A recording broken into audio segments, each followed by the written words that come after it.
Good evening, Nightfolk of the Internet. I'm Murmur, your tuxedo tour guide through the Brumous and bizarre. The studio feels great tonight, caffeine up, sugar engaged, and we're streaming live to the web. Title of the evening, Brumous Warnings, Red Eyes, and the Psychic Pimpernel. Let's meet our guests. Mildred, a homeowner reporting an intruder problem, doors opening, trespass signs ignored, and a recur word of fumes in the hall at 3 in the morning.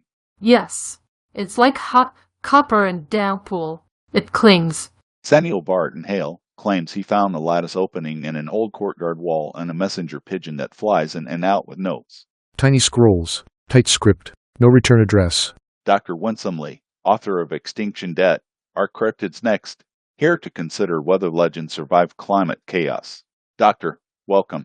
Ready to be politely unpopular. Snider, garage inventor of a mini induction accelerator, which he sleeps with on his forehead. For alignment. And dreams. Mostly alignment. Abby says a pair of red, floating eyes trail her at night. She caught them on camera, and neighbors saw them behind her while she was sleepwalking. I brought the clips. They blink. Independently. Lewis online handled the Psychic Pimpernel. He claims to hop between minds like hedges in a costume drama. I prefer subtle rescues. Cape's optional. Mildred, walk us through the trespass, time, place, smell. 3:07 every night. The back door unlatches. The hallway fogs Brumous, like breath you can see. The odor is odious, almost detestable, and it sets off the smoke alarm. Without smoke. Once my herbaceous houseplant flocks seemed to blink. I swear its leaves had eyelids when the bees swung by the window box. Plants with stage fright. Lug, Samuel, the wall, and the bird. Behind loose ivy in our courtyard, a lattice panel slid old iron. A pigeon uses it like a portal. The notes read like coordinates and proverbs. One said, "Open where stone remembers." Another had a tiny map to nowhere. Pigeon post with a sense of humor. Doctor, her thesis, mass extinction are cryptids next, and will Bigfoot survive global warning? If cryptids are real populations, they face the same habitat compression as everything else. Large omnivores adapt. Specialists vanish. A hypothetical Bigfoot, if it exists, could retreat upslope. But food webs collapse from the bottom. My answer: survival requires corridors we haven't preserved. So the legend survives in jokes, the species, maybe not in forests. Snider, what does your forehead machine do besides wrinkle your pillowcase? It generates a gentle rotating field microtesla intended to entrain theta waves. When I wear it, I dream in schematics. Once I saw a superstring thermionic psychic field strings like filaments glowing, connecting minds like vacuum. 2 plates. Vacuum tube telepathy. Retro chic. Abby, the eyes, distances, behavior, evidence. They hover 6 to 8 feet behind me. Shoulder height. My doorbell cam shows 2 red points pacing me. Neighbors saw them while I sleepwalked me in slippers. The eyes gliding. No body, no reflector, not buds. They blink out when I face them. Predator etiquette. Never overtake. Always haunt. Lewis, how does one become a Psychic Pimpernel? Quietly. I feel distressed minds as pressure odious messages knocking from the inside. I slip in, leave a thought like a calling card, turn the lock, step back from the ledge, call your sister. Then I'm gone. If someone broadcasts a queasy, ectoplasmic rhinoceros from a nightmare, I can herd it to the door. Night zookeeper. Respect. Phone lights are hot. Internet, be kind. Aim your question at tonight's guests. Patty from Asheville, North Carolina, go ahead. Mildred, does the odor come with temperature drops? Yes, 3 degrees down the hall. Even with the heater, the thermostat clicks like it's shivering. Gary from Omaha, Nebraska, you're on the internet. Samuel, did you tie a thread to the pigeon and see where it goes? I tried a paper streamer. It returned singed. The gap in the lattice felt warm. Linda from Tempe, Arizona, you're on the internet. Dr. Winsomely, could cryptids be climate refugees we mistake for legends? Plausible for misidentified known animals.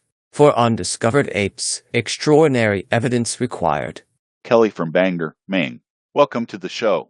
Snider, side effects of forehead field naps? Metallic taste, vivid recall, and once my phone compass spun like a carnival ride. Patrick from Santa Rosa, California, you're virtually on the internet. Abby, did anyone try IR floodlights to reveal what's between the eyes? Yes. The eyes dim, but no silhouette appears. Just a gap. Red, glowing eye-shaped holes in the night. Don from Tulsa, Oklahoma. You are on Midnight Voices. Lewis, ethics check. Do you ever enter a mind uninvited? Lewis, excuse me, I mean Psychic Pimpernel. Ethics check. Do you ever enter a mind uninvited? I only follow distress flares, consent by emergency. Then I leave a note, and an exit on my psychic schooner, named the Daydream. Brenda from Chicago, Illinois. You are virtually on Midnight Voices. Mildred, did the plant with eyelids blink on the schedules? Only when bees drifted by, like it was nervous about stingers. Virtual Shannon from Virtual Portland, Oregon. You're virtually on the internet. For Dr. Winsomely, is Bigfoot better off in folklore than in a fragmented biotic community? Folklore is immortal. Bodies are not. Conservation matters either way. Terry from Sacramento, California. Snider Kinder device map. Dreams for others? Not yet, but the field might synchronize 2 sleepers. Volunteers with snacks welcome. Earl from Albuquerque, New Mexico. Welcome to Midnight Voices. Samuel, what did today's scroll say? Open where stone remembers. Same hand, smaller ink. It smelled like rain. Travis from Knoxville, Tennessee. What question do you have for Abby tonight? Abby, did the eyes react to your name? When my neighbor called Abby, they whitened, then sank lower, as if listening. Cindy from Rapid City, South Dakota, has a question for Lewis. Can you remove an odious message from someone's head? I can soften it, change the font from screaming to readable. The choice stays theirs. Austin from Savannah, Georgia. You're on the internet. Welcome to Midnight Voices. Dr. Winsomely, is there a corridor plan that could save cryptid class megafauna? Continental wildlife corridors and watershed protections. Big ideas, small windows. Blake from Reno, Nevada. Your question is for Mildred about setting up her camera. Thank you, Murmur. I am a long-time fan of your show. For such a short time, it's been on the internet.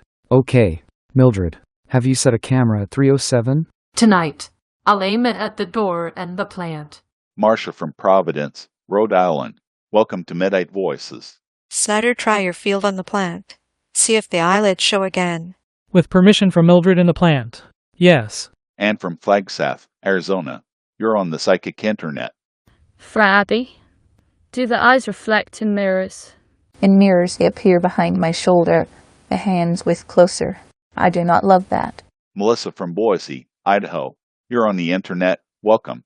Psychic Pimpernel, have you ever shepherded a nightmare rhinoceros?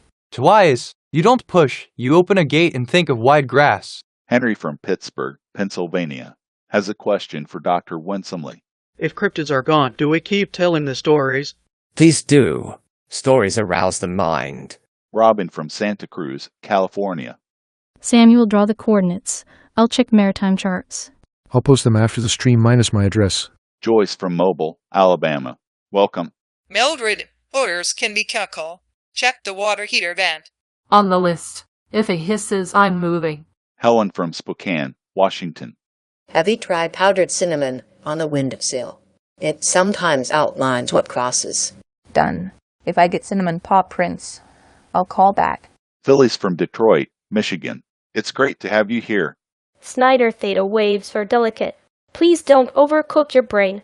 A fair end. Affectionate warning. Jane from Burlington, Vermont. You're the last caller for tonight. Hey, Psychic Pimpernel. What is your calling card phrase tonight? You are not the message you heard. Tonight's closing ledger. Mildred will point a camera at 307, air out the hallway, and reassure her shy flocks that bees are friends with excellent taste in pollen. Samuel will share coordinates from the pigeon portal if the paper doesn't arrive pre-toasted. Dr. Winsomely reminded us that folklore is forever. Ecosystems are not call your corridor representative. Snider will not saute his theta waves, then may try a plant-friendly field test. Abby will sprinkle cinnamon on reality and see what prints. Lewis left us with a pocket note. You are not the message you heard. As for that queasy ectoplasmic rhinoceros rampaging through your dream show at the exit, offer a donut. Everyone respects donuts. This has been Midnight Voices, Episode 43, Brumous Warnings, Red Eyes, and the Psychic Pimpernel. Sleep weird, dream kindly, and if a pair of red eyes follows you home, set a boundary, set a light, and set the cinnamon.